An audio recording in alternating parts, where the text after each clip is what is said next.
여러분, 안녕하세요. 어느 때처럼 시작하는 하루가 삶에 있어 중요한 순간 중 하나로 남기를 바랍니다. 오늘 하루의 시작, 모든 것에 감사드리고 힘차게 시작되었으면 좋겠습니다. 그럼 오늘도 재밌는 옛날 이야기 들으며 하루 시작해 볼까요?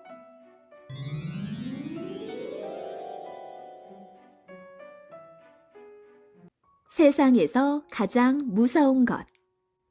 오늘은 정수동 이야기를 하나 할게. 정수동이 어떤 사람인고 하니 세상에서 둘째가라면 서러워하는 수단꾼이거든. 한 번은 정수동이 한양일 가다가 똥이 마려워 길가집 뒷간을 좀 쓰자고 청을 했거든. 그런데 집주인이 어찌나 깍쟁이인지 뒷간 잠깐 쓰는데 돈 한 냥을 내라지 뭐야? 보통 사람들 같으면 침 한 번 퇴 뱉고 가버렸을 텐데. 어찌된 일인지 정수동은 돈 한 냥을 선뜻 내고 뒷간에 들어갔대. 일은 그 다음에 일어났지. 주인이 하루 종일 기다려도 정수동이 뒷간에서 안 나오지 뭐야?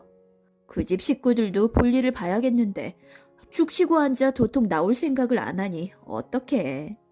제발 나와달라고 사정을 해도 내가 돈 주고 빌린 건데 왜 나가야 하느냐? 그 뻗대니 일이 나긴 났지. 밤이 이습도록 안 나오고 버티니 주인이 어쩔 수 없이 돈 성냥을 주고 뒷간을 도로 샀다는 얘기가 있거든. 그런 정수동이 하루는 어느 대갓집 사랑방에 갔대. 그 집 주인 양반은 새도깨나 있는 벼슬아치에다가 돈 많은 부자였는데 사람들을 많이 불러놓고 놀기를 좋아했어. 모여 노는 사람들도 죄다 무슨 대감이니 영감이니 날고 기는 양반들과 술 잘 먹고 활 잘 쏘는 한량들이었지. 그렇게 어울려 놀다가 심심했던지 누군가 수수께끼를 하나 냈지. 세상에서 가장 무서운 게 뭐겠소? 그러니까 한 양반이 대답을 내놓았지. 무서운 거야. 세상에 호랑이보다 더 무서운 게 있으려고. 그러니까 여기저기서 다 그 말이 옳다고 그러거든. 아무렴 호랑이가 무섭긴 무섭지. 그렇고 말고. 조금 있다가 한 한량이 다른 답을 내놓았어. 호랑이도 무섭지만 도적만이야 하겠소. 지금 당장 호랑이하고 도적이 들이닥치면 누가 더 무섭겠소? 그러니까 또 여기저기서 그 말이 옳다고 그러네. 아유, 그러고 보니 도적이 더 무섭겠네 그려.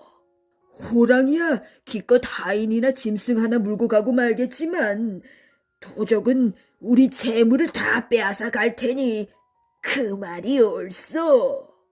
이렇게 호랑이가 더 무서우니 도적이 더 무서우니 하다가 결판이 안 나니까 지나가는 백성을 불러놓고 물었어. 여봐라! 너희 백성들은 세상에서 무엇이 가장 무서우냐? 그러니까 그 백성이 하는 말이 저희 같은 산것들이야 이 양반이 가장 무섭죠. 이런단 말이야. 양반이란 게 걸핏하면 백성 잡아다가 볼기치고 재물 빼앗고 하니까 그 말도 옳지.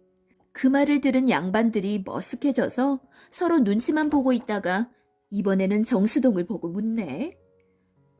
이 사람아, 자네는 무엇이 가장 무서운가? 그러니까 정수동 하는 말이 그야 세상에서 가장 무서운 건 호랑이 위에 올라앉은 양반 도적입죠. 이러거든. 그 말 끝에 다들 그 집 주인 양반에게 눈길이 쏠렸는데 그 주인 대감으로 말할 것 같으면 그때 마침 호랑이 가죽으로 만든 방석을 깔고 앉아 있었단 말씀이야. 양반이라는 것이 다들 백성들 등이나 쳐먹고 사니까 도적이나 다름없거든.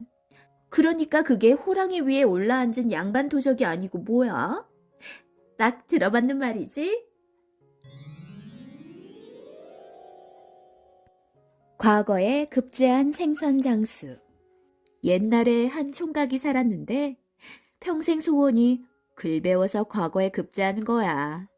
그래서 글빵 선생님한테 글을 배웠지. 그런데 사람이 영 숙맥이라 도무지 글이 늘지를 않아. 한 글자를 가지고 한 달을 배워도 몰랐어. 글빵 선생님이 보다 못해 너는 글 공부 말고 장사나 하는 게 좋겠다. 했어. 그래서 총각이 그날로 글 공부 그만두고 장사를 했네. 생선 장사를 하는데 뭘 어떻게 하는지 몰라서 선생님한테 물었어. 생선을 어디 가서 어떻게 팔아야 하나요? 사람 많은 데 가서 생선 삽쇼 하면 된다. 이 말을 새겨듣고 생선을 팔러 나갔어. 생선짐을 지고 돌아다니다가 한 군데를 가니까 사람이 참 많이 모였거든. 그래서 다짜고짜 들어가서 생선 삽쇼! 생선 삽쇼! 하고 소리를 쳤어. 그런데 그곳이 어딘고 하니? 장사 지내는 집이야. 사람이 죽어서 장사 지내는 데다 대고 생선 사라고 소리를 쳐놨으니 어찌 되겠어? 미친놈이라고 매를 때려 쫓아냈지. 할 일 없이 쫓겨와 글빵 선생님한테 말을 하니까 그런데 가서는 아이고 아이고 하고 우는 것이다 하고 가르쳐줘. 이튿날 또 생선짐을 지고 돌아다니다 보니 사람이 참 많이 모인 곳이 있거든. 그래서 다짜고짜 들어가서 아이고 아이고 하고 울었어. 그런데 그곳이 어딘고 하니? 잔치하는 집이야. 혼인잔치를 하는 데다 대고 아이고 아이고 하고 울어놨으니 어찌 되겠어? 미친놈이라고 매를 때려 쫓아냈지. 할 일 없이 쫓겨와 글빵 선생님한테 말을 하니까 그런데 가서는 경사 났다고 춤을 추는 것이다. 하고 가르쳐줘. 이튿날 또 생선짐을 지고 돌아다니다 보니 사람이 참 많이 모인 곳이 있거든. 그래서 다짜고짜 들어가서 경사 났다! 경사 났다! 하고 춤을 췄어. 그런데 그곳이 어딘고 하니 불난 집이야. 불이 나서 불을 끄느라 정신없는 데다 대고 경사 났다! 춤을 췄으니 어찌 되겠어? 미친놈이라고 매를 때려 쫓아냈지. 할 일 없이 쫓겨와 글빵 선생님한테 말을 하니까 글빵 선생님이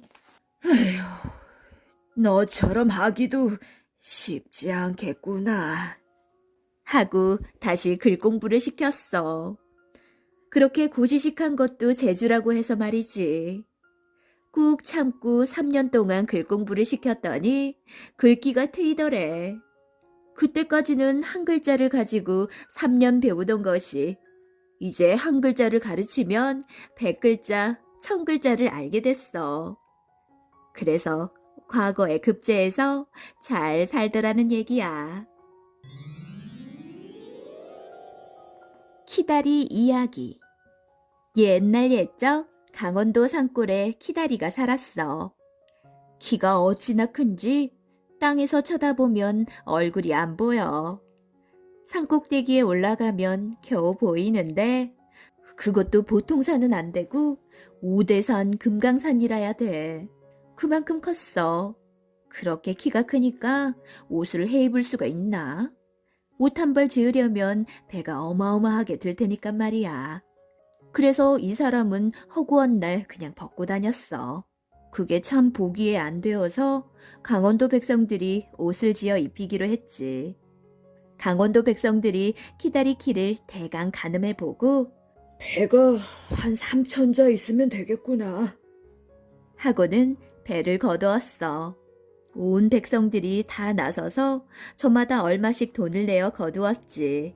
그래서 배 3천자를 모았어. 그것으로 옷을 지으니까 엄청나게 크지. 그런데 막상 입혀보니까 딱 겨드랑이까지밖에 안 내려와. 그래서 강원도 백성들이 배를 더 거뒀지. 그럼 배가 한 5천자 있으면 되려나? 하고 배를 거두었는데 온 백성들이 다 나서서 장롱 속 짜투리까지 다 모으니까 한 5천자 되더래. 그것으로 옷을 지었지. 배 5천자로 옷을 지으니 그게 얼마나 커? 그런데 막상 입혀보니까 허리깨밖에 안 내려와. 그러니까 뭐 등걸이밖에 되지 않는 거지.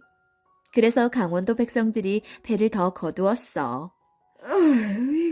이 배가 한 7천자는 있어야 되겠네. 하고 이번에는 밥보자기, 귀주머니까지 있는 배, 없는 배 달달 긁어 모았어. 그래서 겨우 7천자를 모아서 옷을 지었지. 배 7천자가 좀 크나? 그걸로 옷을 지어 놓으니 어마어마하지. 입혀보니까 얼추 엉덩이 가릴 만큼은 되더래. 이제 됐다! 하고 모두 좋아했지. 키다리도 좋아서 춤을 덩실덩실 추는데 아주 기분이 찢어지게 좋아서 산꼭대기에 올라가 춤을 췄지. 하루 이틀도 아니고 날마다 췄지. 그렇게 춤을 추니까 그 그림자 생긴 데는 응달이 져서 농사가 안 돼. 하도 키가 커서 춤추는 팔다리가 해를 가려서 말이야. 허구한 날 응달이 지니까 농사가 안 되는 거야. 임금님이 그 소문을 듣고 대체 얼마나 큰 녀석이기에 그러냐? 잡아오너라. 해서 신하들 3,000명이 가서 키다리를 잡아왔어. 잡아다 놓고 너는 왜 그랬느냐?